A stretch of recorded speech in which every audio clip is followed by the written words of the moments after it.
Magandang gabi Pilipinas, para sa ating pamilya, maging mapagmatsyag sa mga buhaya. Narito po ulit ang update natin para sa lagay ng ating panahon ngayong hapon po na October 17, 2025.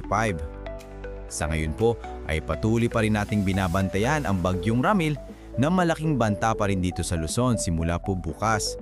Nagaya ang inyong nakikita ay kumikilos po yan pasubsob bababa habang nasa layo ngayon ng 554 kilometers east ng Sorsogon. Nataglay ang lakas ng hangin na umaabot po sa 55 kilometers per hour at bugso na 70 kilometers per hour at kumikilos pa southwestward sa bilis po na 25 kilometers per hour. At hindi pa rin inaalis ang posibilidad na posibleng tatamaan sa Bicol region bukas, lalo na po dyan sa may Catanduanes. At muling kikilos po west-northwestward at posible na tawirin ang Northern Luzon mula po dyan sa may Aurora. At may posibilidad rin na tatawid dyan sa may Central Luzon. Kaya atin lamang pong babantayan ang development niyan lalo na't nasa karagatan pa, na inaasahan na lalakas pa yan hanggang sa severe tropical storm at posibleng itaas hanggang sa tropical cyclone wind signal number 3 sa lalo pa po na paglakas at pagrapat ng bagyo sa kalupaan simula bukas.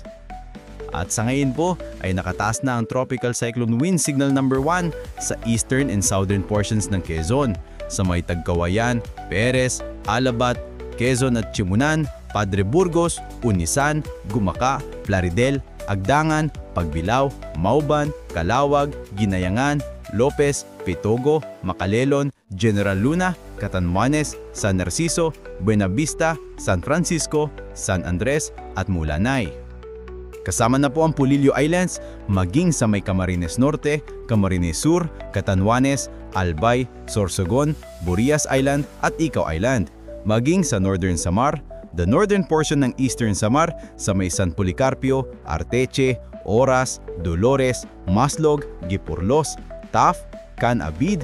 Ganun din po sa northern portion ng Samar sa may Matuguinao, San Jose de Buan, Calbayog City, Gandara, Santa Margarita, Pagsangan at San Jorge.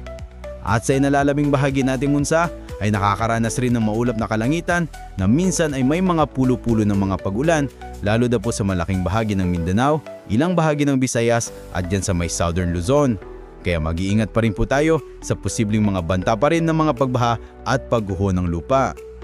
At sa atin naman po mga baybayin, iwasan na muna natin ang pagpapalaot sa mga namanggit na baybayin ng Northern and Eastern Seaboard ng Catanduanes, ganoon din po sa Northern Seaboard ng Camarines Norte, nalalabing baybayin ng Catanduanes and the Northern Seaboard ng Northern Samar. Dahil ang mga alon po dyan